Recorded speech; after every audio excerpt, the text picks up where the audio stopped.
Oh.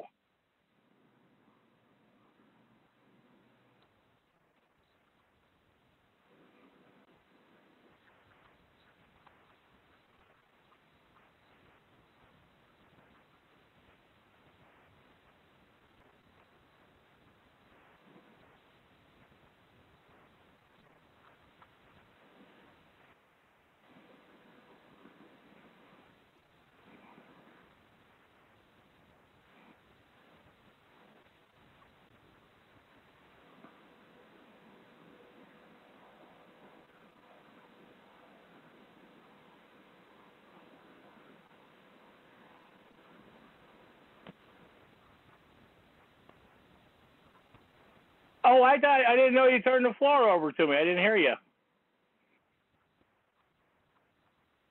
Oh, I'm sorry. Anyhow, we would like to join you. Thank you for joining us tonight for this educational process on the Sixth Amendment. We're going to get through this so people can comprehend the lawful and legal difference compared to what they have altered on the internet and what they have altered in your states on the Sixth Amendment. And this is the one thing that people don't realize, that your states are run by the Vatican and attorneys. They say it's not, but prove me wrong. I've been asking people to prove this case wrong, and nobody's been able to come up with it to prove it wrong. And this is the frustration we have, is that we have these people out there on the internet that are bluntly lying to the general public about the Sixth Amendment. And we're going to play one of those videos here in a bit, too, from Hugh. Because, I mean, these guys, and if you do your research on these people on the internet or YouTube videos, you'll find most of them are from England. They're not Americans whatsoever. So they're quoting stuff what they don't know, and they have no knowledge of what they're really quoting, but they want to keep us in the enslavement of the British government and the Vatican, religious slavery. And that's one thing that people don't realize, that religion is a slavery when it comes down to it. You can read your book the way you want it and have it for you and your family and do that. That's the First Amendment right. But the main part of the amendment of the First Amendment, you are not supposed to preach to somebody your religion. And that goes with the Sixth Amendment, because everybody keeps going off on the Sixth Amendment and say you need a lawyer or an attorney, which is a blunt, outright lie. And when you read the Constitution, it says that you have a right to counsel. So counsel doesn't exactly mean an attorney. And that's the one thing that people don't realize. They are taught today that counsel is an attorney. They're educated that you need an attorney to do anything, even to file your paperwork, your wills, your testaments, and stuff like that, which you do not need. See, all this stuff is misguided to the general public for personal and financial gain of different corporations, like lawyers and attorneys, judges, the Bar Association. And that's the one thing I do recommend that people do look up, their state Bar Association, and read their constitutional contract and ask them if they don't have one. You want to see it. Freedom of Information Act, and serve it on the bar too. Because the Sixth Amendment was set up, and that follows the Fifth Amendment, where thou shalt not open thy mouth to commit perjury and convict yourself. Bring evidence against you, because when you open your mouth to a public servant, they're going to use it against you. And that's what they do. And when you talk to a cop, they're going to use it against you. Then they're going to tell you, oh, you need an attorney. When the law says, and if you actually read Mulberry case, it states that it is counsel. And that's in every Supreme Court decision. It is counsel, not attorney, not a lawyer. Because the lawyers are not there to protect you, and by the Constitution, lawyers cannot even exist. They can only exist for elected and public servants, but if they're a county commissioner or something to that effect, county council and sheriffs and all them are not allowed to have an attorney. See, that's the one thing that people don't comprehend. That people think that they have to have an attorney. And you don't need an attorney. You have to learn the law. And that is the point of learning the law and comprehending what the law is. And knowing what the Constitution is, because the Constitution technically is the law. Statute, codes, and administrative rules, and that's part of all the constitutional amendments after the 14th, because the 14th was never ratified. And even when you get to the 16th, that they say it was ratified to pay taxes, that's a blunt lie. It was never ratified. It was administratively done because I had to comply with the 1933 Bankruptcy Act. And so when you sit there and hire an attorney, you give up your rights.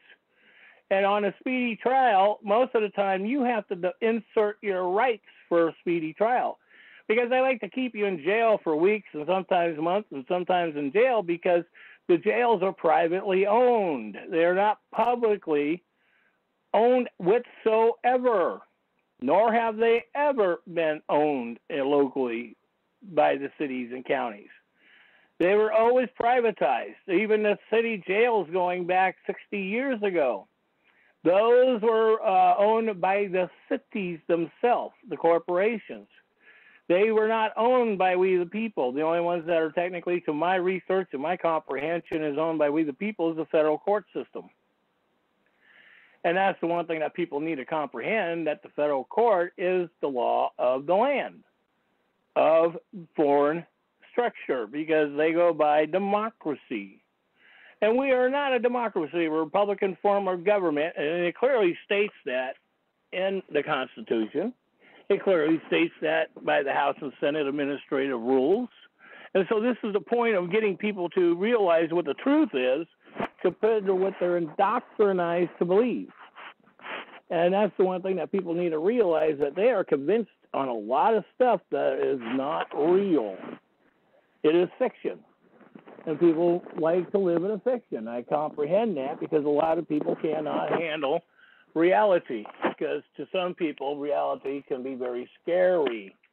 And that's what we're trying to get away from our education programs here, to educate you that the Constitution is the law of the land and it's not scary as you think. And so when you think about the Sixth Amendment, we're going to be posting some of this stuff on the Facebook wall, and it says that you have a right, the Sixth Amendment of the Constitution affords a criminal defendant. So you have to make a crime. That's a personal and property damage. And so statute, codes, and administrative rules are not criminal. They're not crimes at all. And once people comprehend that they are not crimes, and that statute, codes, and administrative rules are basically just tax revenue for the police departments, the counties, the jails, the cities, and the state corporation. So if you are paying stuff in the court system, including child support, then I recommend that you file a 1099 on them. You want to know if they're filing their taxes, and if they're not, that's a criminal offense to them, not you. And see, the thing about the Sixth Amendment of speedy trial is based from England. This is a structure that we have adopted from England and put in the Constitution, the Supreme Court. Because you have a right to speedy trial. You don't have a right to linger and hang out for 2 weeks in jails or months and sometimes even years. Because we see structure from people that have been on the internet, and other people are sending emails out on them and stuff, that they've been in jails for up to, I think the worst one I see is up to 6 years without even a hearing, without even a trial.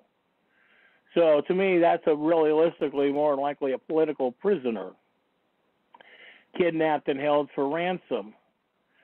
And so that's the one thing, too, is that you got to remember that most of the stuff that the courts file is frivolous. They have no jurisdiction over you. And there's a wonderful court case on that one, United States versus Lindsay, 47F3D440, and D.C. Court Circuit, 1995. I mean, we've got court cases that are recent and not even that old. We got another one, United States versus Shell, 974 F2D 1035, Ninth Circuit Court, 1992. And these things have gone into the Ninth Circuit Court and other circuit courts, and the cases were dropped, even on criminals, because of not doing a speedy trial correctly. And these elected and public officials get paid for this. They know it, but they don't care, because they know that so long as you're in jail and that public pretender keeps going in front of the corporation judges, he gets paid each and every time. The bailiff, the judge, the paperwork getting filed, everybody along the paper trail gets paid, except for the man or woman and possibly the child who's been kidnapped and held for ransom. And see, this is the one thing that people don't are not paying attention to, what the circumstances are. I mean, this is the one thing that even children have a right to a speedy trial, and that includes DHS cases. I recently talked to another woman that's been dealing with them, and it's like coming up with these solutions for these people. And the main point is getting them to read this stuff and educate themselves on these matters. And that's the main thing, is read this stuff and educate, because I know for a fact I send stuff out all the time. I post it. I was just talking to a lady dealing with the other part of the Sixth Amendment, dealing with DHS and how to own her child. And so these are the things that people need to comprehend, that you need to own your personal property, because it is personal property. It is nothing more than that. It's personal property. So either you have a right to your child or your personal property, or you don't. And you have to know these things.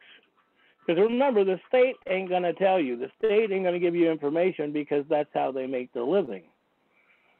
Basically rape, robbing, and pillaging, and imprisoning innocent men, women, and children. And we see a lot of these things that are happening with people getting kidnapped for traveling without a license. I did put in the state of Oregon, and I got another part that I'm going to put in tomorrow, dealing with the new laws coming up. And if you want to be participation in that, and if you got ideas or things that need to be changed, send them to Secretary of State Dennis Richardson. He's eager to hear from people, but he wants facts. He wants to know the circumstances of what you're referring to. And so there are ways that we could actually change the Senate and House administrative rules, cities and counties administrative rules. But remember, administrative rules apply to elected and public servants. It's like, Walmart, Burger King, McDonald's, local grocery stores, local auto shops. They have their administrative rules, but they don't apply to you at all. Even if you're a customer, they don't apply to you, and you get your work done, and they're trying to say, well, you signed this, and you gave us authority, so we went and spent $2,000 more on repairing your vehicle. No, you have a right to request a speedy trial, especially on something like that, because they don't have a right to do that unless they have had confirmation from you. And they do a lot of this verbally, so that way when those things happen, when it's done verbally, it's harder to trace. That's why I've always suggested that you do this, and that's put it always in writing. Because if you go to court, it's called hearsay evidence. And so we don't want hearsay evidence in the courts, because the judges will tell you right out the bat, hearsay evidence is inadmissible.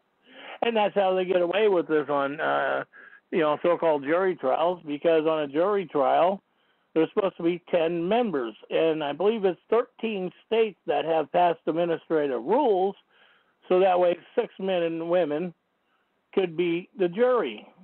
But by law, it's supposed to be 12 men and women. That's why you never agree to those terms. I had one trial where I screwed up where, the judge goes, Ed, are you serious? Can we continue this case? And I was stupid enough, like everybody else was when I was younger. I'm going to win this in court. Oh, how stupid. When he said that, I'm supposed to say, no, we're not going to continue this case. Case dismissed. I would have said that, case would have been dismissed. And that's the one thing that people don't realize when you use the word objection. That's their system, and that keeps you in the system because you're objecting, and the only ones that technically could use that word is lawyers, attorneys, and corporation members, like banks and that type of stuff.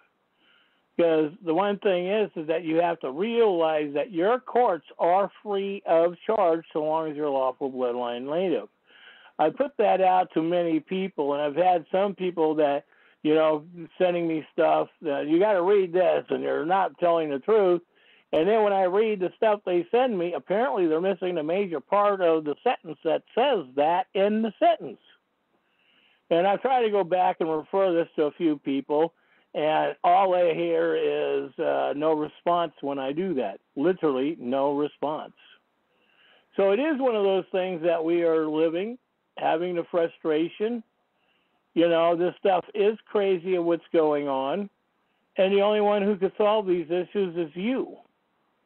And that's why we don't want to have hearsay in court. That's why it's supposed to be a Republican form of government, not corporations. That's the one recommend that I do plan on putting in or out to the system here shortly, is putting that in so that way we don't have those issues. Like I said, the other one I'm working on is a traveler's card. I've been trying to get that through Senator Kim Thatcher. And if people start doing this stuff and writing how we need our rights put in place and separating lawful and legal, it will happen. Whereas the Supreme Court just recently came out again that immigration and immigrants have no rights. And they don't. And it always stuns me when people want to go defend these mothers and fathers when they have no rights. Now, I'm not against people having, their freedom. But I am against people that are coming here living off of the system for themselves. They don't have a right to live off the system. And once people start comprehending that these men and women don't have these rights, and the only one that does have rights is lawful bloodline natives, they have rights in administrative courts. That's why they are a citizen. And the one thing is, you don't want to be a citizen or a resident, anything like that. You don't want to be what they call a landowner. You want to be a private soil owner. See, it all comes down to the wording, and that's the one thing that people are not comprehending with the facts of our system. Our forefathers set up a system for us that really does work if we learn how to use it. And that's the one thing that people are not comprehending, how to use their system. Lawful bloodline natives as well as legal immigrants. And this is the issue that we go through. I'm trying to pull up something. I'm having a, deal. It'll take me a minute, but I want to get into that. We got a video that I do want to make some comments to that I want to get into. And then once that we get that video played, I was not able to set up the Lighthouse Law Club video, and they have a good one on the Sixth Amendment I just found, but we'll get that posted up on the website, new.org and trackers, because we are setting up a page for all the amendments and putting information in as we gather it. But like I said, we are, we do have other obligations, and our producer can only do so much in his time too. And we don't have the resources like, these other people, these nonprofits. And that's the one thing that people need to realize, that a nonprofit and churches, they write their expenses off. They don't pay them out of their pockets. And that's the one thing that people got to realize, how this system was set up. Excuse me. It was set up through the Vatican on the IRS code. And remember, the IRS is not a government agency of we the people. And I've been able to put that lawful and legal information out there. The IRS is out of Puerto Rico. Puerto Rico, Virgin Islands is not part of the United States, 48 states, so we the people is part of the United States incorporation, like Alaska and Hawaii is. And it is comprehending, how your system works. And that's the one thing that we, we got all these people out there putting all this information out there, and people are not paying attention to the truth. And we got so much disinformation because, if you're supposed to have the right to a speedy trial, and, why are you not having that right? Because the system makes the income off of you in jail. Commissaries make money off of you. I mean, commissaries sell, what is it? I think it's top ramen for $1 in the jails or $2. They only pay a dime for that stuff.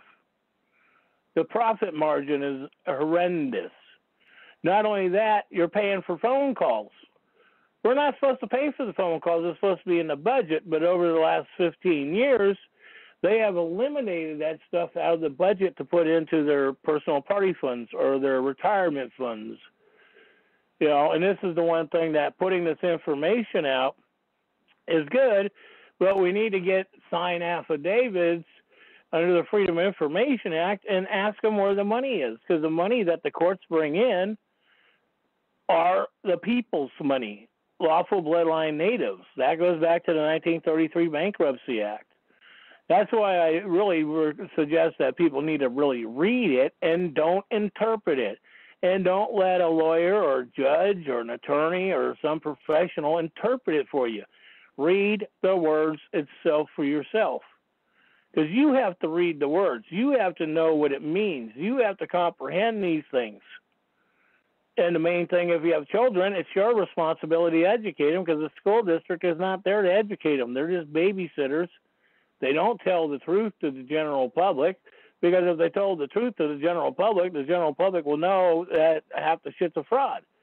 That's why I get disturbed when the police department and fire departments show up on school districts and that stuff. When they really show up, it pisses me off, because those kids should be educated, learning. They shouldn't be wasting their time jumping around on fire engines and police cars. That's not education. Unless they are running through how to use the hoses, unless they're educating the kids about the pipe, how to do the pipes for the fire hydrants and that stuff. The real education comes in that direction. And so that is the point that needs to be brought up, is the true education compared to the doctrinization. And I'm going to let this video get played, and then I'll go from there, and you'll see what I'm referring to.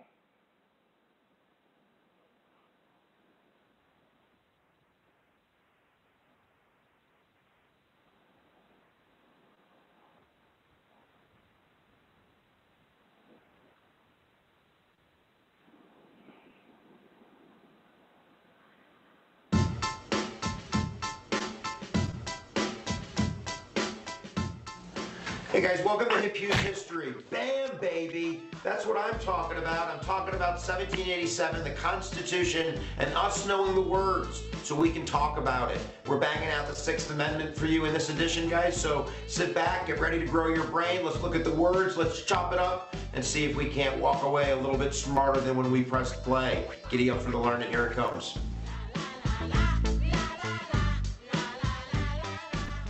All right, guys, so let's start with the words. Let's read them, right? Maestro, music, please. Bam. In all criminal prosecutions, the accused shall enjoy the right to a speedy and public trial by an impartial jury of the state and district wherein the crime shall have been committed, which district shall have been previously asserted by law, and to be informed of the nature and cause of the accusation, to be confronted with the witnesses against him, to have compulsory process for obtaining witnesses in his favor, and to have the assistance of counsel for his defense. So one of the silly ways that I kind of help kids remember the basic concept is to kind of put their six up there, touch their invisible watch, and at least get to the concept of time. And of course, in the beginning, the accused shall have the right to a speedy and public trial. We have that speedy part in there. Barker versus Wingo is the Supreme Court case way back in 1972. Yay for 72, what a great year to be born. But in 1972, the court defined speedy trial as not an absolute term, but basically putting a time frame of about a year before we can start investigating whether that right has been violated. Now, if it has been violated, there could be numerous reasons. It could be the defendant's fault. There could be, some kind of natural emergency or something like that. But in 73, Strunk versus the United States said if the court does find that the speedy trial has been violated, that the prosecution's been dragging its feet, maybe it doesn't have enough evidence, maybe it's trying to, draw out the calendar, and that right's been violated, then any conviction gets overturned and any indictment gets squashed. So that's a pretty absolute right, if you can prove that it's not your fault. Now, you also have that public part in there, and the public part is not absolute either. In Shepard versus Maxwell, 1966, the Supreme Court basically stated that it's preferential to have a public trial. That's what we're talking about. We should have public trials, but there could be, circumstances where maybe the government has a legitimate interest in maybe national security, or maybe the defendant has a interest in, getting a fair trial, and that outweighs the idea of having a public trial. But generally speaking, we have public trials, and for the most part, we have televised trials, and some states have some different rules about what can be a televised trial. But there you go, speedy and public trial. Let's look at the next part of it.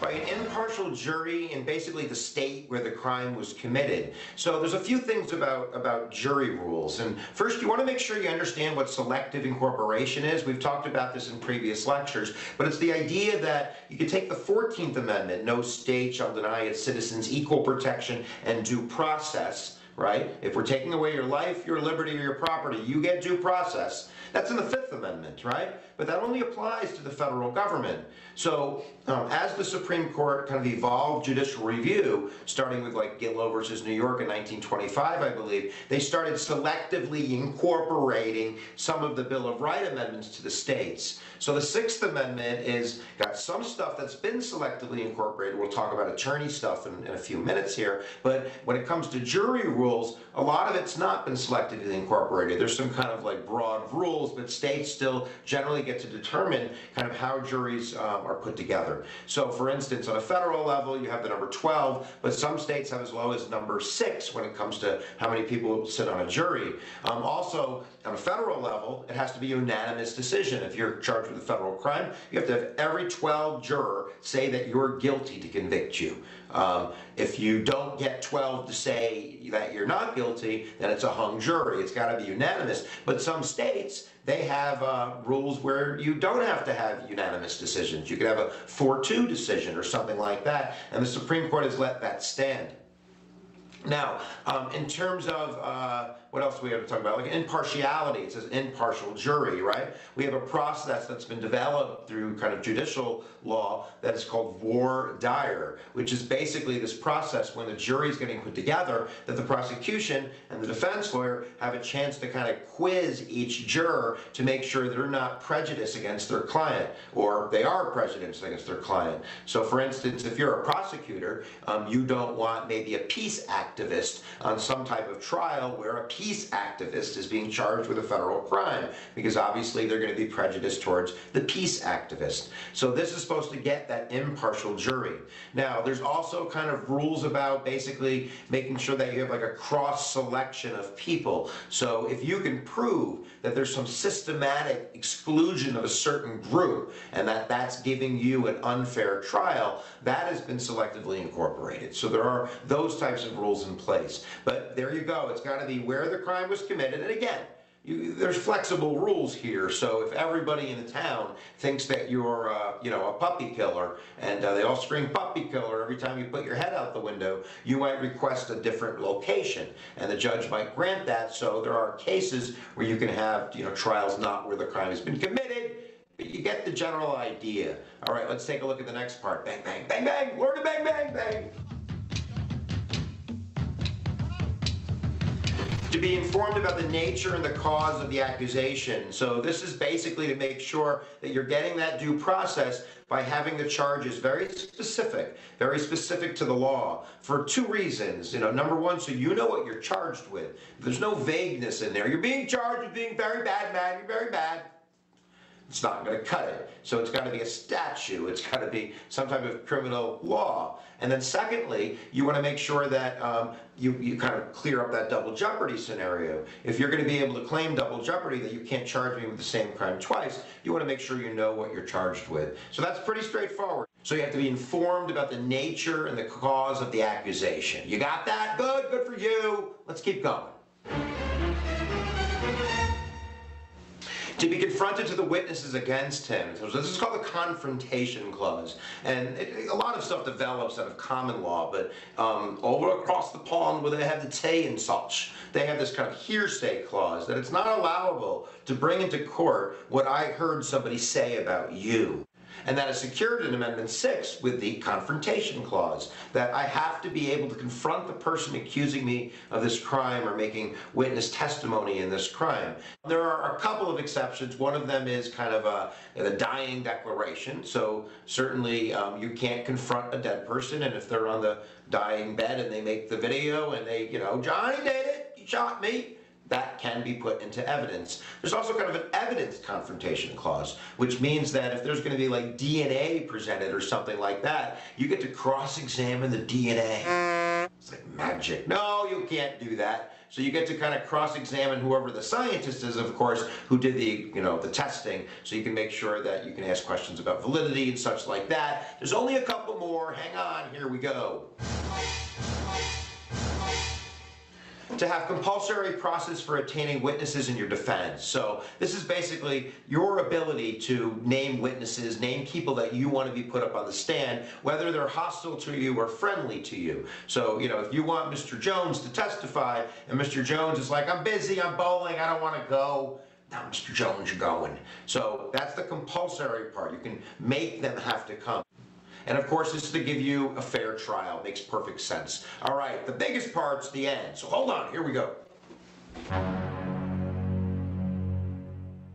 And to have the assistance of counsel in his defense. This is your right to an attorney. Of course, that makes perfect sense. You should have somebody to be able to defend you. But nowhere in there does it say, technically, that if you can't afford one, that you get one. So here we go. This is selective incorporation. First judicial review. So the Supreme Court in 1932 in Powell versus Alabama, very famous Supreme Court case, the court said that because of the Fifth Amendment, because there's a due process clause, go watch that video if you haven't, that we can't deny you your life, your liberty, your property without due process. That if somebody is up for capital punishment, we're going to take away your life, and you can't afford a lawyer, so you have to defend yourself, you're not getting due process. So therefore, the state, the government, we the people will give you that lawyer at no cost to you. And then in 1938, the Supreme Court extends that to all felonies. So they decide that the Fifth Amendment gives them the right, because of the due process clause, to kind of expand the Sixth Amendment. Now, where does it get interesting? And it gets interesting in 1963. I hope that's right. Gideon versus Wainwright, where Florida puts Gideon in jail by, basically convicting him, and he has no defense because he has to defend himself, and he's indigent. It's I believe, a felony burglary charge, but he can't afford a lawyer, so he goes it on his own, and it's like the little guy against the giant, and he gets squashed like a bug. So then he goes to prison, and he reads law books, and he kind of goes to the Supreme Court writing his own letter, and basically the Supreme Court hears his case, and he says, and this is really important, that because of the 14th Amendment, because no state shall deny its citizens due process, that we're going to take the Fifth Amendment and apply it to you, Florida, and hence Alabama, Alaska, Arkansas, California, Colorado, Connecticut, Delaware, Florida, Georgia, Hawaii, Idaho, Illinois, Kansas, Kentucky, You get the idea? So there you go, guys. There's the Sixth Amendment for you. If you can understand the Sixth Amendment and all its kind of rotating pieces, and you can understand the concept of selective incorporation, I bet that they didn't know about that in 1787, then you got it going on. So make sure if you haven't subscribed, you subscribe. That would be really nice to do. You can click my face, click my face. Click it. All good for you. And now you click my hand. You click my hand and you go to the Constitution for Dummies series. Look, click my hand. All right, I'm done. I'm done. Where attention goes, energy flows. We'll see you next time. Next time it comes. Next time.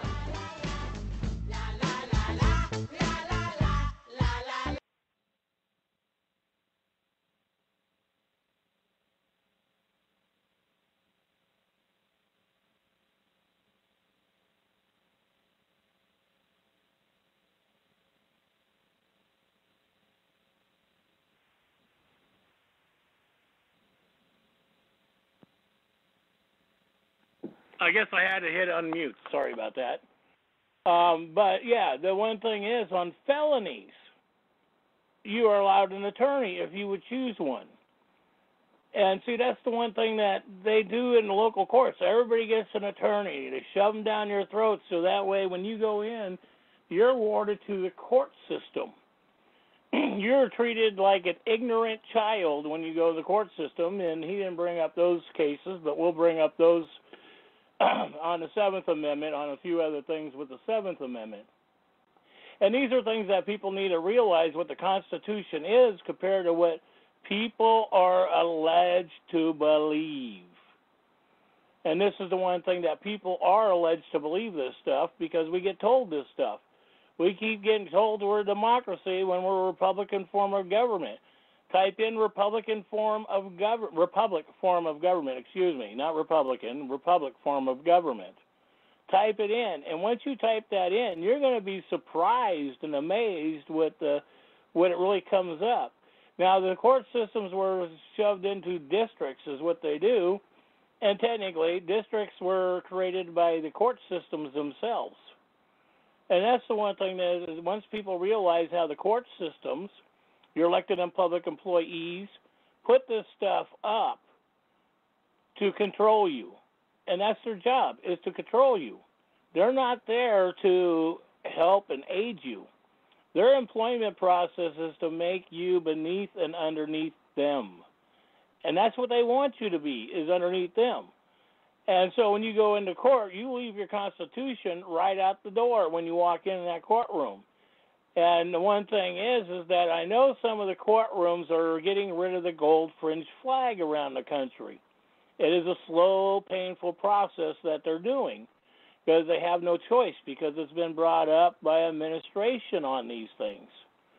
And so that is the one thing to realize these things.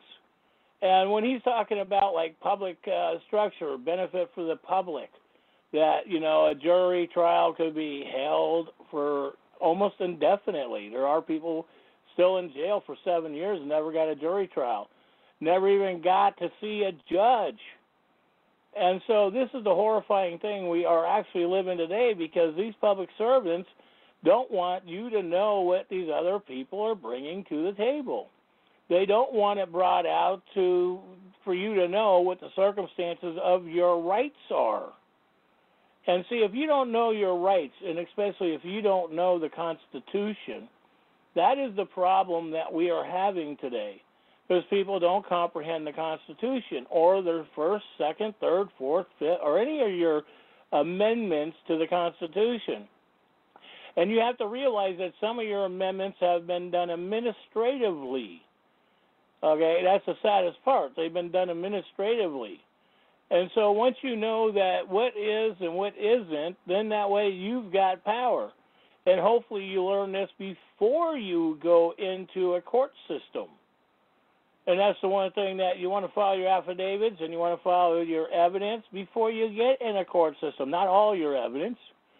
And they'll try to get you, well, we want all your evidence. Well, the one thing is they started doing all your evidence stuff. That came back, what was that year? I'm trying to remember. It was just not that long ago, 51, I think it was. And that's when they started really changing the court system, eliminating the 12-man jury Because if you know we go into a court system today, you only get a 6-man jury unless it's a federal issue. Sometimes the court will have a 12-man jury, which we have experienced in Lincoln County on a couple cases that I've had men that videotaped the court proceedings when the judge was going after me, and they were kidnapped and held for ransom when we left at the order of the judge because he didn't want the videotape out of the court proceedings. And that's the saddest part. These people are covering up your Constitution for their gain. And that's why they have private jails. And we've got that up, and also, too, their commissaries that they're using in the jails. They want to make sure that that's bringing in the income for them. And you have to realize that that income that they bring in is for them. So that's what I'm saying. If you pay child support or anything, file a 1099. You know, we are working to bring out the evidence on these things to show the general public that this is the way it's presentable for you to use your court system. And it's like the habeas corpus, you know, that is one thing that the courts have, the federal court has accepted and allowed in the court system. And so knowing how to produce a habeas corpus, which we will have up on our new.org and trackers, more of that stuff, because I've got ones that actually people have served on the court system themselves. And so that is the one thing that, you know, these things do exist. And you have to file this stuff. A living man and woman have to file this stuff for them. Because if you let an attorney file it, by law, an attorney cannot file an affidavit because they don't exist. And we've even got the court cases up on our website to even prove that stuff they don't exist. And so that is the one thing that people need to read this stuff, study this, especially with your children. And I am glad to hear that a lot of public employees are standing up more and more on this issue. They're telling others not to get involved. We've been seeing public employees that are not kidnapping and holding people for ransom without driving, without the insurance or plates or tags. We do have a video up on new.org and trackers where the public servant is telling them that we understand what you're doing, but get your paperwork done. So what the cop told the guy, and he says, I'm not going to impound your car because I know what you're doing. I can't say I agree with it or disagree with it, but get your paperwork filed. So that way, once you get your paperwork filed on the rights to travel, the insurance structure and all that, it protects you. That's what you want to be protected. And see, when it comes down to the circumstances of the courts, because they've divided the courts up, and that's the one thing, when you go to court, you don't want to go into their court system. You want to go into the court system of, I'm having a little brain fart. Somebody will help me out here in a minute, I think. You want to go in that court system because under, I'm having a brain fart, and I had it before I started speaking, and we all know how that goes. So when it comes to that part of the court system is knowing what court you're going into. Equity court, that's what I was thinking. And when you file your stuff, you want to take it into equity court. Because when you win in equity court, you will never be harassed again by public servants. And that's already been proven. And so when you look at the facts that are going on, you know, people are waking up across the country. They are getting these things handled to the general public. But when you get elected in public servant, you want to make sure that you are looking at the circumstances of these things. You want to make sure that you know what the circumstances are when you go into these corporation courts. Because if you go into corporation court, that's an Article I court. And you have to know the separation of lawful and legal. And if you don't know the separation of lawful and legal, that's what gets you into trouble. Because that is the main point of knowing the separation of lawful and legal. And also, too, knowing the separation if you're a lawful bloodline native or not. You have to know these things when you go to court. You know, and we'll get the posted of these court cases too, and I don't know if we have them up yet, dealing with these men who were arrested, dealing with me when they were videotaping the court, and the judge didn't like it. Because when I got kidnapped and held for ransom, I was blessed because I had the jailer go, well, Ed, do you want to sign this instrument? And I say, no. Well, open the door, let them out. Because they can't force you into a contract, and they do that to us regularly. Literally, they do that to us regularly, is force us into a court system. And so, in a de facto court system, and the one thing is, when you go in a court system, you want to know the flag they're flying. Like I said, I've heard tale that some of these courts are starting to fly the peace flag in them. And so, when you go into court and you go into that court system, and they have the gold fringe flag, you know you're walking in under maritime military rulings. Military tribunal and maritime law. And so that's the one thing that when you do that, and we've got that information, and we'll be getting that posted out to the general public too, because people need to know this stuff. You need to know if you're lawful or legal. And once you know that you're lawful or illegal, that's the best way to fight your court case in equity court. Because equity court is under the 1933 Bankruptcy Act. And they don't want you to know that that's a real structure. They don't want you to know that that's a fact. And once you realize that that's a real fact on these issues, and knowing when you go to court, and that includes child support or whatever. I mean, I was talking to a lady yesterday over that, and I'm giving her information on it, because she's dealing with some of the stuff that she's having problems with the court system, because they're trying to dictate to her how to do, you need an attorney. Well, as you heard, and also too, you don't need an attorney. You're allowed to legally and lawfully represent yourself, because a man or woman is supposed to represent themselves.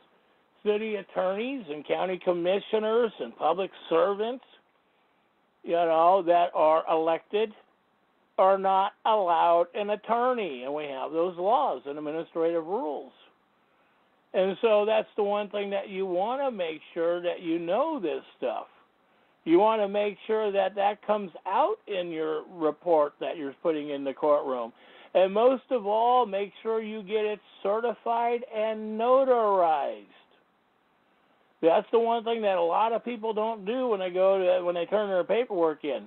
They don't get it certified. And that is the biggest problem that people have. They don't get it certified. It's like on the rights to travel. You need to have it certified. So once you have it certified, that's basically the law of the land. And so then the judge has to go against Article 1, Section 10 and bring that, because that's a contract. So he has to go against that contract, and he has to prove that contract is invalid.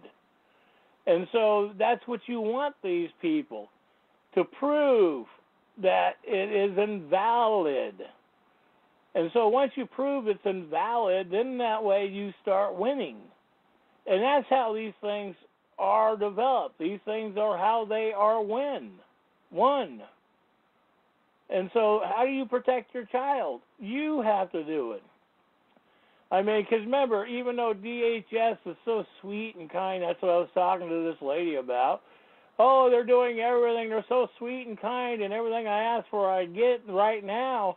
Yeah, they're hooking you in. They're bringing you into their structure, and then they're going to sit there and drop the bomb on you. And that's what the judges do. They do this regularly. And once you realize that this is done regularly, and that's their job, that's their position. They are out there for themselves. They are not there for the general public. So once you start doing that, you start succeeding. And that's what we want people to be able to succeed in their structure of knowing what the court system really is compared to what we're led to believe. Because once you know the court system is really there for you when it comes down to it, and like he brought up the point, it has to be a criminal charge. And it has to be a criminal charge. It cannot be a statute, code, or administrative rules, because those don't work for you. And I mean, even we have the stuff even for natives. We have the federal law that we hopefully have posted. I think we might have it.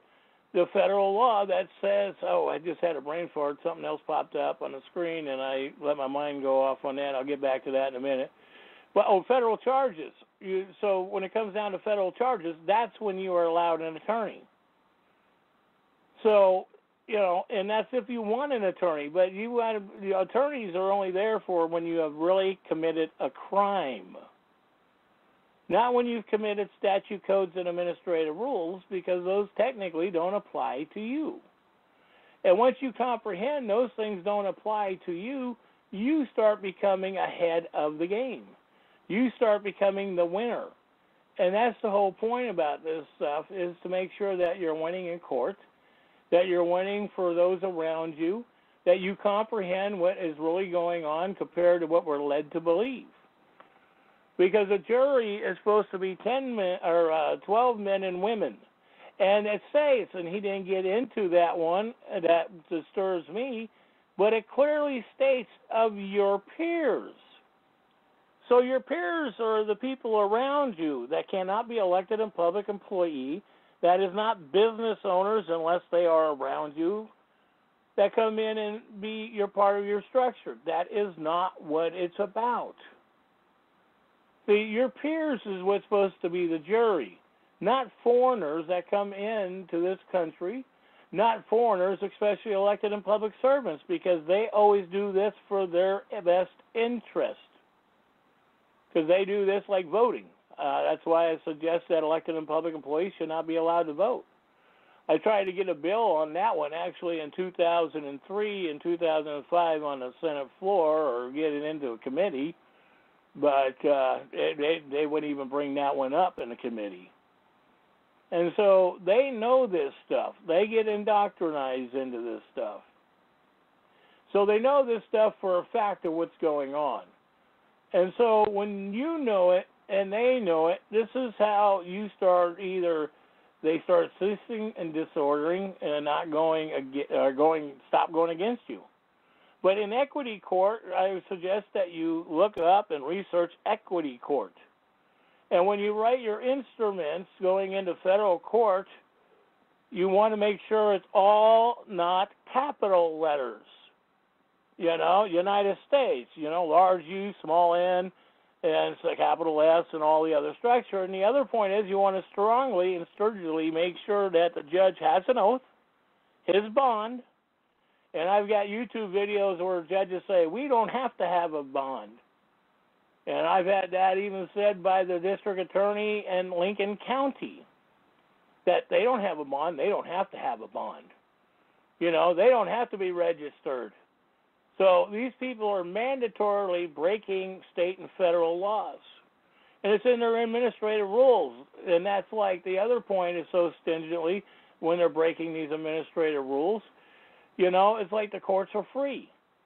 And then they want to charge people in the court system. And you have to know they're free. And you have to be able to produce that. And we've been able to produce evidence on that from the courts themselves. I've had some people that have gone against me on the internet, on YouTube or Facebook, and saying, you don't know what you're talking about. And they send me these court cases, and apparently they're not reading the entirety of the court case. They're picking and choosing just like an attorney does. That's why it concerns me how many attorneys are out there. How many of these people are out putting out these templates for your rights to travel, for your IRS stuff. Because, IRS is voluntary. And so that's the one thing that, when you go to an IRS court are in, Puerto Rico. They're not in the United States. So it's knowing the jurisdictions of what, why, and how of the court system. And so when most people don't know the court system, this is what gets them in trouble, their friends and neighbors around them, and the people who support them. Because they're not actively standing up for the court system. Our forefathers did a wonderful thing that put it together, and you hear all these people that say, the Constitution is not yours. You hear all these people that will say, you're not entitled to use the Constitution. It's the government's. Constitution. Well, the terminology of government, and if you actually do the research on it, what we have in our instruments and what I publish and post, the federal government in the United States, not in England, not in Italy or the foreign other structures, the British government, because the corporation of the federal government's in the Philippines as well. In our country, the federal government, as they call it, is we the people. We, the lawful bloodline natives, and we have court cases on that. And then also, too, Big Judge Scalia, rest his soul in peace, after being assassinated for bringing out different facts, but he even came out and said the number one structure of the court system is the people, then administration. So that's the one thing, and the courts went against him on that. They didn't like it when he brought that up and when the Supreme Court made a decision on that.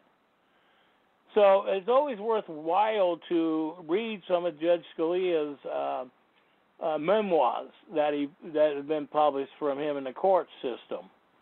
So, and that's the one thing that you want to be able to bring that stuff out. You want to be able to do that to protect yourself. Because when it comes to the Article 6, you have a right to a speedy trial, but see, you have to enforce it. And I've done that in court cases myself for others. I've written to judges on behalf of the kidnapped and people held for ransom. And when you do that and then you start filing the criminal charges on them, because there was one gentleman that I filed on that was in jail for, 3 months, never even got a court date. So I filed that on the judge, and within 72 hours the case was dropped. All charges were dropped, and the gentleman was released. And the judge told them to get the hell out of the state. But, and that happened in 2 of the cases that I helped people on. But that's the one thing, is that they don't want to have the evidence out there. And you have to realize that when you read this stuff on the 5th and 6th Amendment, they comply to each other. You don't convict yourself. That's why there's a wonderful video out there by a major law professor, and I was shocked that he did it and how honest he was, and the police officer, the investigator, were honest and honorable about what they said, and don't talk to police. And it's like the cop was telling the audience at that time, it was a university class on law, and it's on YouTube video, and we have it up on new.org and trackers. And when he brought it up, the cop's going, we are allowed to lie. We are allowed to use this stuff, and when you sit there and tell us things, we're going to use it against you. We're going to sit there and say that, all right, you said you didn't like this man or woman, and so the man or woman filed the charges on you criminally, and so now you got 2 people saying that, you didn't like this person or this man or woman, and so now you got 2 against 1, and that's how these prosecutors convinced the jury how to prosecute you. So you want to demand your insert your rights of the Constitution. And that includes lawful and legal citizen, lawful bloodline Americans and legal citizens. See, and if you want to call yourself a resident, that means you have no rights. And we posted that up. We've been getting that out. You don't sit there and claim that you're a resident or a national. I mean, because even national and citizens are declared under Executive Order 2040 an enemy of we the people.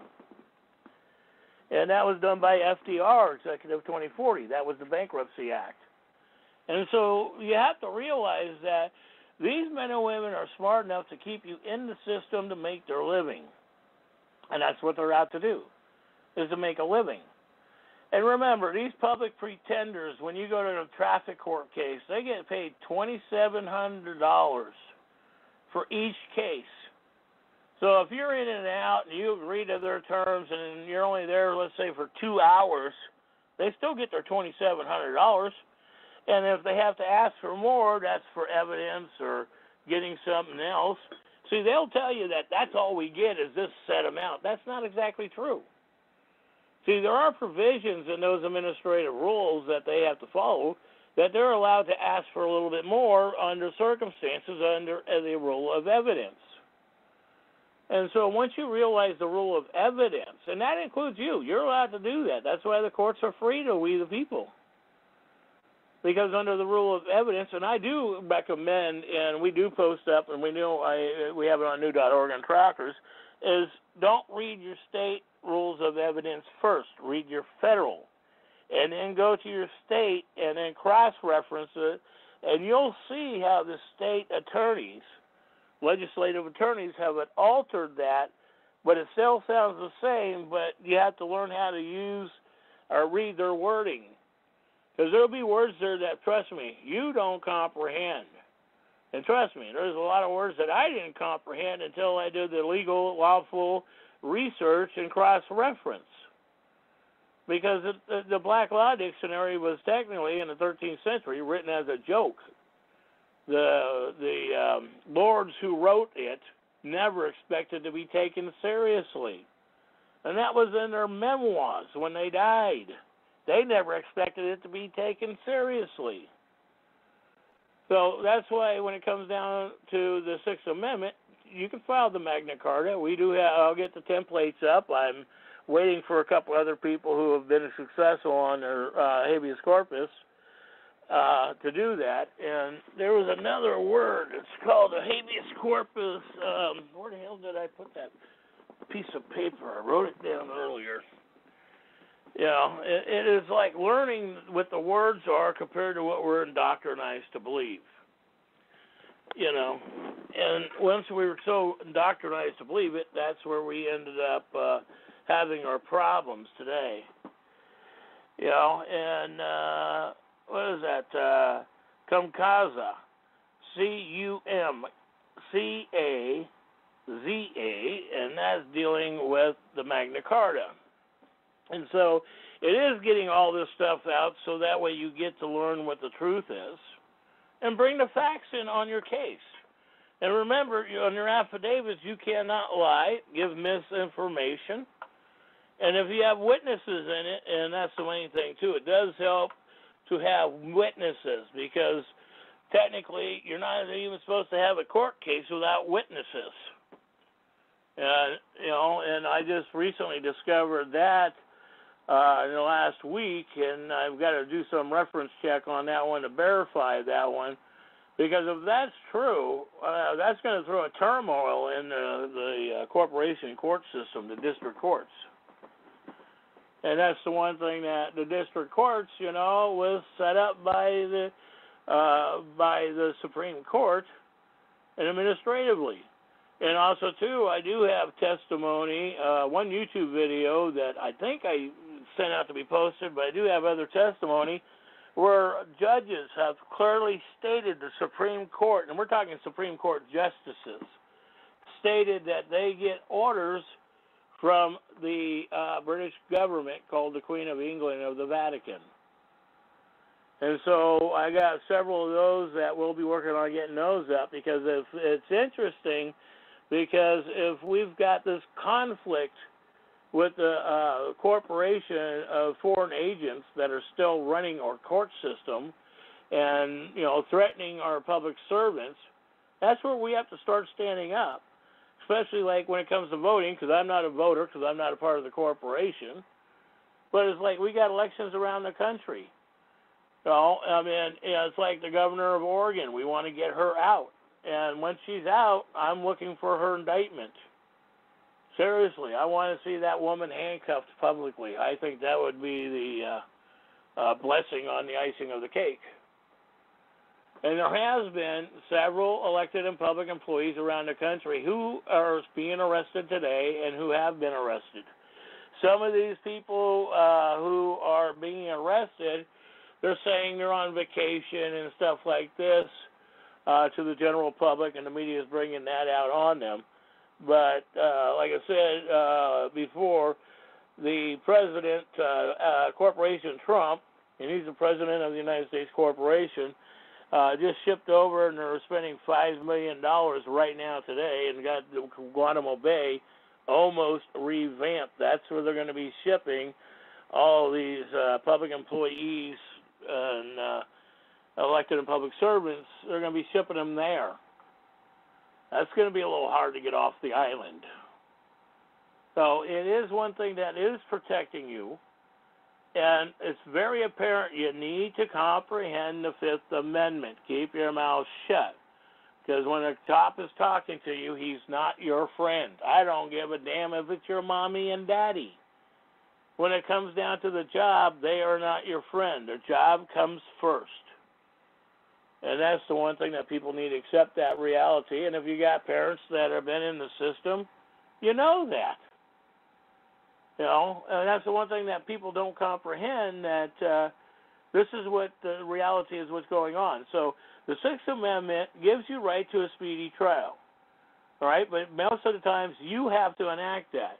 Most of the time an attorney will not do that. I am searching right now for cases that attorneys have done that, and if they have, we want to make sure that's generally public to the general people, because the people need to know this reality. We need to know of the attorneys that are honoring their oath, because they're supposed to take a constitutional oath to the Constitution to be an attorney by each bar in the 48 states. And if you go on the bar website, they're supposed to have a copy of the constitutional oath on that bar site that they're supposed to take. So you want to make sure that you know what they are taking. You want to make sure that you know what they have to do. And it's like when I went through my workman's comp case, you know, I mean, I still never even been compensated for that, and I'm still fighting them on it. 23 years later, we're still fighting on it, you know. And the attorney tries to get me to sign this instrument that basically says I was never injured. And I've got witnesses that my head and my neck was basically broken by a pipe, or it was a crowbar. I was hit several times in the back of the neck and head. Yeah, I won the battle 5-1, but I lost the war because of my broken neck. So these are the things that, when it comes down to it, how we have to survive, how we have to succeed in these things, how we have to protect ourselves and our children.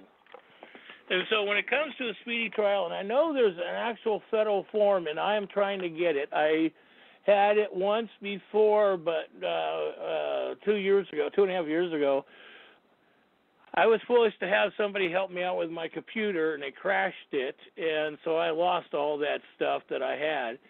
And that was 2.5 years ago, and I'm kicking myself in the butt for trusting somebody, you know, and that is the saddest part, trusting people. You know, and it is a reaction that we are due, because, you know, we have a common sense. We like to feel and have trust in our mankind and womankind. And so the Constitution gives you rights, not privileges. Now, if you are immigration, you have privileges, but you still have the right to a speedy trial. You still have the right to the circumstances of your freedom, so long as that you are complying with the freedom. Remember, you came to our country. You took an oath in this, you know, and also, too, always claim that you're a lawful bloodline native or a sovereign. Try to stay away from the words citizen or resident. You get into those words, those are the corporation. That's why when an attorney brings those things up, you get to see the truth of those things, you know, and that is the one thing that you got to start bringing this up to the general public of what goes on. Because once you start comprehending this stuff of what's going on and knowing how your system works, because we've got so many men and women that are trying to say that, you know, their religion is superior, and religion is not supposed to be in court. I watched some videotapes through California legislators' tapes here recently. I watched a few hours videos on things, and they keep bringing this stuff up, you know, that you don't have these rights, that you have to go through their attorneys, their administrative courts. And I do have the structure from California State Attorney General says, nope, that's not true. And so you have to sit there and realize that, and read the stuff that we put up and provide for your education. because that stuff is so apparently. So you do not want to convict yourself. You do not want to get into conversations, especially with elected and public servants.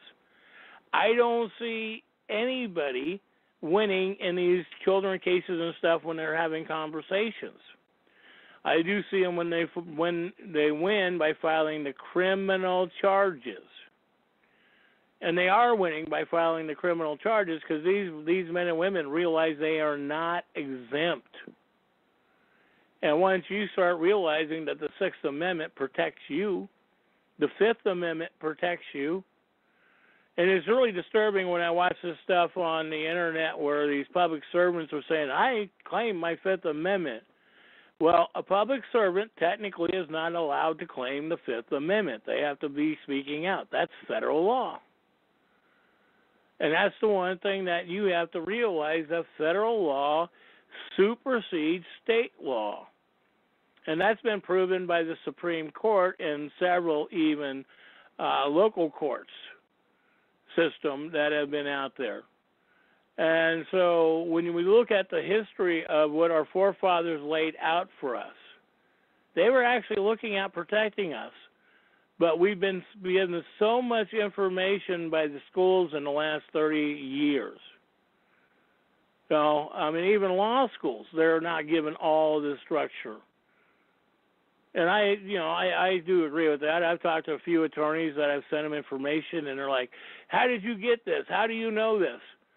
And I'm like, well, you're supposed to know it. You got it in law school. And they said, no, we were never taught that in law school. And so these people, not all of them are crooks. Not all of them, but majority of them are. But you have to select and decide who you want to represent you. You could have anybody represent you.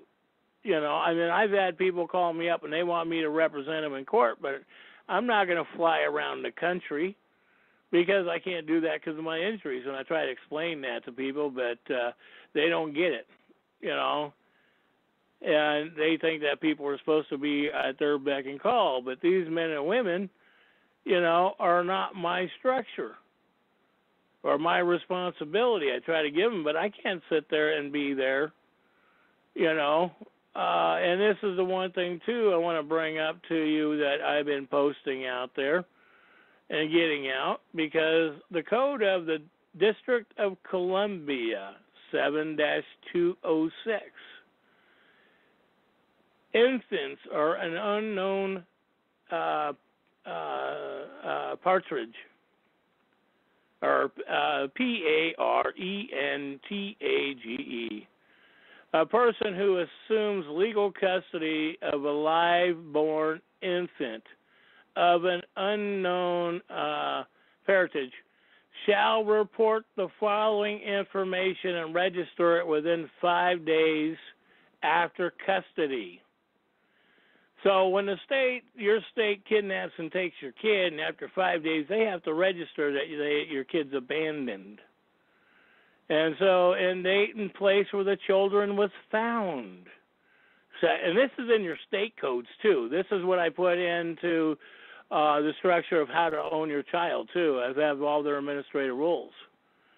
And so this goes all the way back, and this was done October 8th, 1981, in D.C. law. Remember, D.C. law, District of Columbia, 4-34, double money sign, 7.8, DRC 3271. And see, that's the one thing. It comes down to, if money's your ruler, that's what we're dealing with right now today in your court systems. And so when you're not filing with your rights, even if you're a legal immigrant, you have to file your privileges so that way you cannot be arrested, kidnapped, and held for ransom. See, all this stuff has a major, major effect on what goes on around you. And also, too, realize that, and I've argued with people, that the British government, Canada, is not part of the United States of we the people.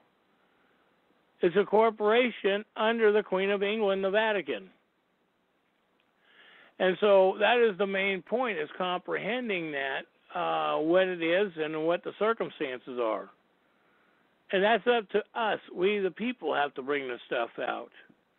So on the Fifth Amendment protects your Sixth Amendment. Your Sixth Amendment protects your Fifth Amendment, and we're going to be walking through that on the Seventh Amendment coming up. And so that's the main thing that's going to be there when you do protect yourself. Now, we do have a video out that we're getting that we have, I can't remember the senator's name, I'm getting that, Bernanke, publicly in Congress got a payoff, and I can't remember the black senator. She's a racist senator. She's always against everybody. I can't remember her name off the top of my head. Jackson is her last name.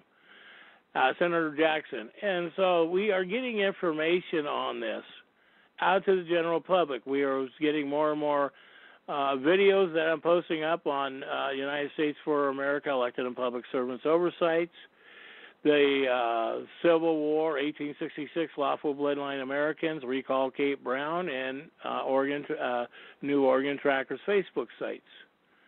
And so we need to get this information out, and we need to get past. We know it's taking a slow, dragging, anchor pace on some of this stuff, because you get a lot of people that will start doing this stuff, and then all of a sudden they run back to whatever they're doing. They don't want to believe the circumstances, and they don't want to see this stuff happening.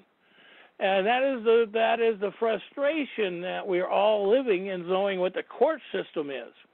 And I realize that a lot of people want to do religion, okay? But you got to realize that the courts have already decided religion cannot be brought into their structure. You're lucky if you do have a corporation servant that allows it when you do it. And I know people who have brought in that and won a couple of court cases on religion, saying that violates their religion belief. But it's like me. My religion is the Constitution. That's what I go by. You know, others have theirs, and sometimes it doesn't always do that. It doesn't always stand up, you know. And so once you realize that that works for you, and you start realizing and standing up on these things, you know. I got a request. Statutes don't apply. Explain. Statutes are copyrighted by each city, county, and state. So when the House and Senate passes what they call a bill to bill you for what they want you to pay them to do, that's a statute. And the cities do that and the counties do that, and those are copyrighted. So technically the only ones that can use statute codes and administrative rules are lawyers, attorneys. So that's the one thing that people need to comprehend, that statutes don't apply to lawful bloodline natives. Statutes do apply to immigration. Statutes do apply to all elected and public servants, registered church members, and voters. That's why I'm not a voter, because if you're a voter, you are willing to give your assets, literally your assets, your home, your jewelry, to the public employees. That's how they come in and do forfeitures on you. And so once you realize that, and you own your stuff, and you claim you own it, you know, with your private property or your private soil, and preferably lose soil, because land in the legal definition is above the sky. That's the sky, air, and above the soil. That has nothing to do with the soil. The soil gives you rights. Land is a definition of a deed. And a deed is a permission that the corporation gives you permission to be on that soil. And you can look that up. That's on Wikipedia, too. I mean, and it's on a lot of things. There are a lot of court cases on land versus soil. And that's the one thing I've been doing the research and getting it. And I've got some new instruments that I'll be putting up and getting them out. And that will include that for the general public. And so when we do that, it's to protect you. And so when you use, this is why I always put in, when I write these criminal charges, they're statutes. Because by law, administrative rules, they have to go by the statutes when they quote that to you. It's their responsibility to go by statutes. And then what I'm saying by a statute, too, is another point. Let's say you go to Walmart or you go to Circle K or you go to some fast food place around you, and they have statutes, what they call administrative rules for their corporation, that the employees have to follow. If you're in a restaurant, you're not obligated to follow their administrative rules. And that's where people have to realize that fact, because it's their administrative rules for their corporation. So, and the other point is codes don't apply to you because codes applies to commercial property. And I know that for a fact because I built my home without permits and all the other stuff. Literally, I didn't have an issue building my property with that. And it's like I had a relative that bought a permit for me, and when the code inspector for the county came over and looked what we were putting in on the sewer lines, and the code inspector said to the relative, well, can you explain to me where you tied into the street? He goes, well, we didn't tie in the street. And he goes, next time listen to your son. He knows what he's talking about. You don't need it if it's private soil. They will tell you you need this or you need a rain barrel permit. You don't need a permit. That's like these children who are being kidnapped and held for ransom or getting tickets for selling lemonade. Come on, I did that when I was a kid 46 years ago. I used to go and sell mistletoe. We used to go cut it off the oak trees. And we used to sit out in front of the grocery stores and sell that with, our real red wagon, full of it. And then the stores decided that they started getting it in, and then that way we weren't allowed to be out and selling it anymore. And that's how they get around this stuff. It's called the Statute Code and Administrative Rules. And so, I've been involved in some of these things. I've had, because I've been aggressive when I've had some public employee or some store owner or their customer, their employee trying to tell me, this is the way it is, and you need to follow this, and that's your administrative rules. Well, we have the right to refuse service. And I said, I have the right to put you in jail and to sue you for violating my rights under your corporation rules and regulations, because there is no injured party. Did I injure you? Did I cause harm? Did I, personal and property damage?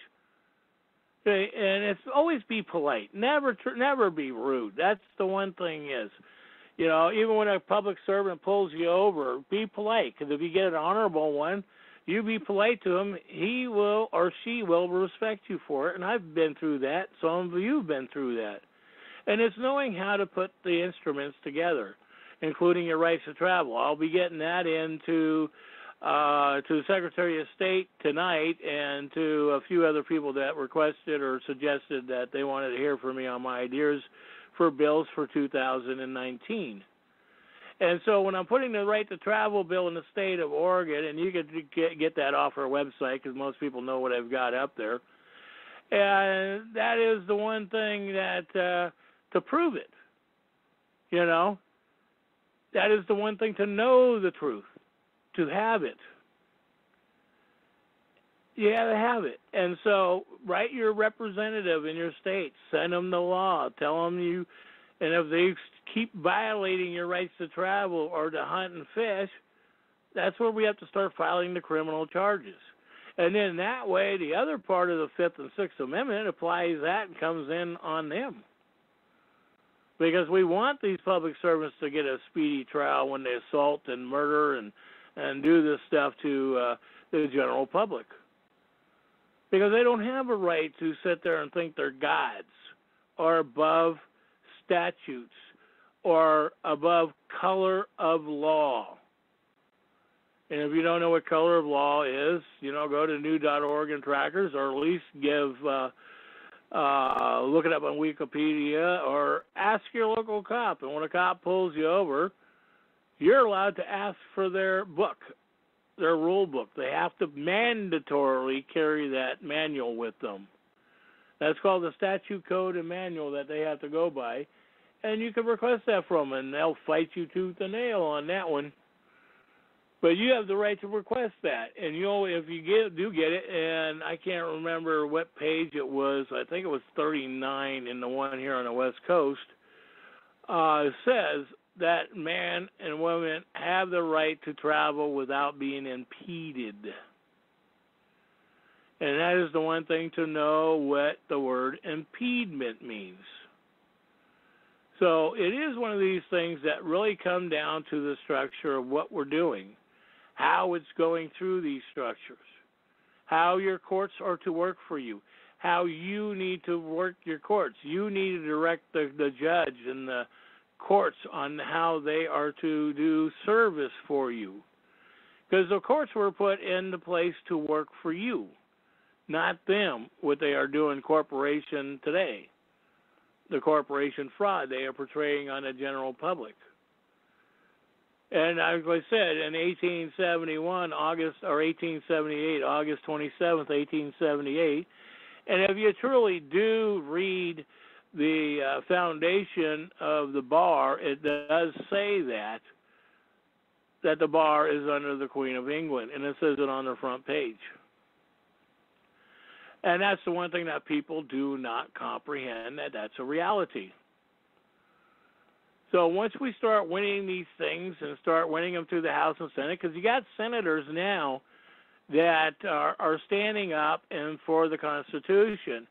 You got county commissioners, like the county commissioners in Orange County that stood up, and the judge in Orange County that stated sanctioned cities are violation of the Constitution. And I'm glad they got it, because it is a violation of our Constitution. It's a criminal offense. You cannot, by Constitution, state and federal administrative rules, technically you cannot hire an immigrant at all to work for you. That's law. That's the immigration law, if people would read it. You know, they're supposed to be able to be self-reliant for themselves. They're not supposed to be able just to get a free handout. And that's what they do today, is they get a free handout. So that's the saddest part, that we truly are living today. But we feed into that when we pay these court fees, and without reporting it to the IRS. And there are been city administrative cities, jails that have been closed, and some of the cities were physically shut down over it. And so that is the one thing that when they get closed down by the IRS, because, see, by IRS administrative rules, they mandatorily have to report their income. Because every fine, child support, anything like that is declared income. So there's so much where people keep going, we need to change the Constitution. And we need to force democracy and shove it down people's throats. Well, to me, that's preposterous, because we don't need to be shoving it down people's throats. We need people to know what the Constitution is, lawful versus legal. It's like, here's another point, homeschooling. Here's another major point with homeschooling. People have been arrested for homeschooling. And I've sent them information, and they're going, holy mackerel. And they said, yeah, file this with them. And all of a sudden, their case is dismissed. And some of them, a couple of them, were given somewhat, you could sort of say, shush money, not to go public what they did to them, because you are lawfully allowed to homeschool your kids. You're not forced into sending it to a corporation state that they keep trying to tell you that you have to mandatorily do this stuff. This is not what this country was founded and done on, until, what was it, the 1958 Supreme Court that says, man, and I even got a couple new ones that was just recently sent to me, men, women, and child, lawful bloodlines have a right to hunt and fish without a license, permission. And this stuff is real. But we're not teaching our children. We're teaching them to stay in slavery. And so that is the saddest part. that is one of the saddest parts that's going on. Keeping the children in slavery. Teaching them to stay in slavery instead of teaching them to be free. And that's what we're supposed to be doing. Teaching the children and our friends and neighbors and, family members how to be free. Give them the tax rules and laws. That's the one thing you want to make sure, because rulemaking, that when they do these rulemakings, remember, these rulemakings are for the corporation. That's why they call them statute codes and administrative rules. So we want to make sure the rulemaking is out there. And I just looked at the time I've been going on. Why don't we open up the floor and see if anybody's got any comments, and we'll go from there. All participants are unmuted.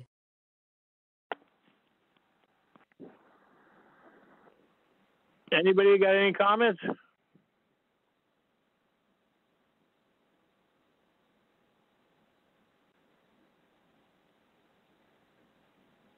Okay, no comments. Okay, well, we're not going to get any no comments tonight. That means I believe I covered it pretty fair and brought out some information. Hopefully that information you didn't know. Hopefully some of you did, and it ensured you that was what you believe it is and what you learned it is. So with that, I would like to say we would like to thank you for joining us tonight. And, with that, may the Great Spirit and Mother Earth and most of all the Creator look over and bless you.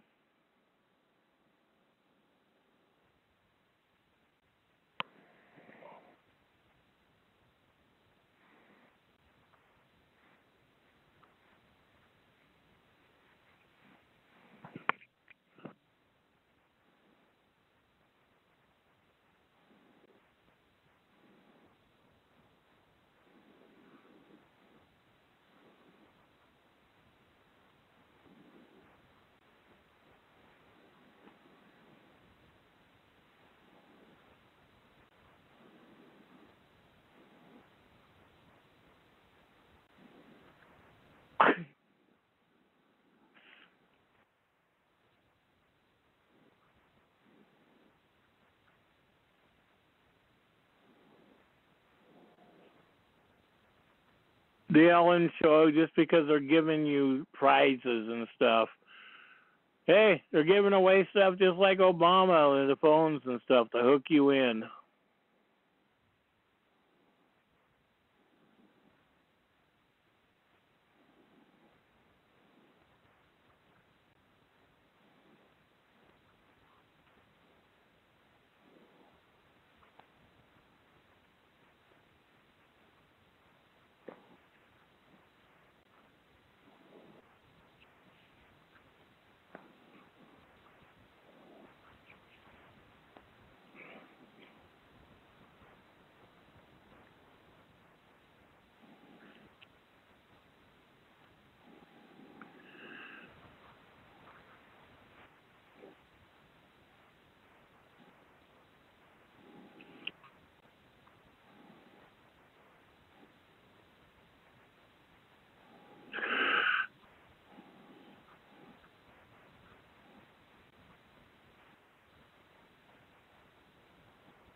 Yeah, we're talking next Saturday, right?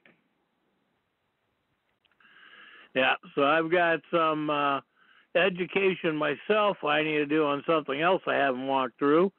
And that's going to be a learning experience for me. But that's the whole point, is about learning. Properly learning what's going on compared to what we think it is. Yeah, on that one, 100%.